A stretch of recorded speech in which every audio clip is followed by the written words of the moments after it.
Kalakwachero, kalakwachera, today is July 26, 2025. Samahan nyo kami, maglalakwatsa kami at dadalaw na rin kami sa aming mga kaibigan na hindi nadadalaw matagal na.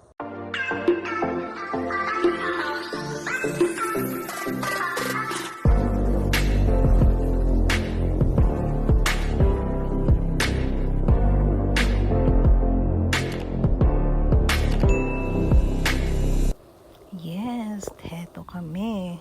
Maganda ang weather at hindi umuulan kahit medyo maulap. Wow, ang daming windmills dito. Ito yung aming unang dadalawin ng aming kaibigan dito sa Lilistad. At on the way, nakita nyo ang daming windmills dito sa kanila. At nag-stop over kami para magkape pero ang daming berries. Wow!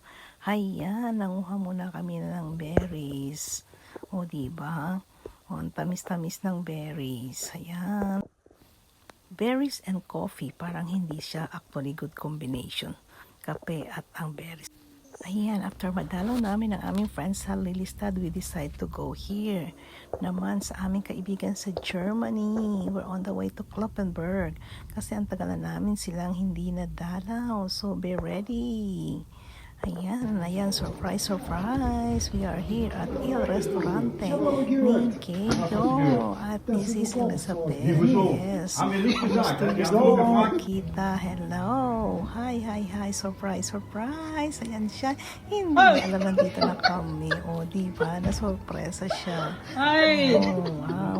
Natikman uli namin na ang favorite ni Ronald ang beef steak at ang aking pizza. Of course, the real pizza ni El Gayor sa El Restaurante. O, diba? Ang saya-saya, ang sarap-sarap. O, inggit ang mga alaga ko. Yummy pizza. Thank you so much, Sis Elizabeth. At Chef Gayo for this lovely pizza of mine. Yummy pizza with anchovies. O, diba? Kainan na. So, dinner. At on the way back, grabe yung weather. Sobrang sama. Tingnan nyo. Talagang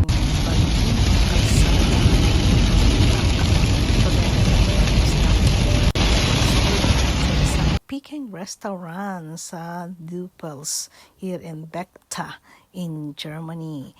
And then the next day, ayan, kami ay check out. At ayun, naku, ang ganda. Tingnan mo, ang daming mga apple ngayon. Bunga ng apple tree. At they also have this pear tree na mukha siyang bayabas. Hindi siya mukhang hindi siya mukhang peras. Actually, parang green apple siya, pero peras to siya. Ito yung apple, tingnan nyo. Tingnan nyo yung apple, ganyan, diba?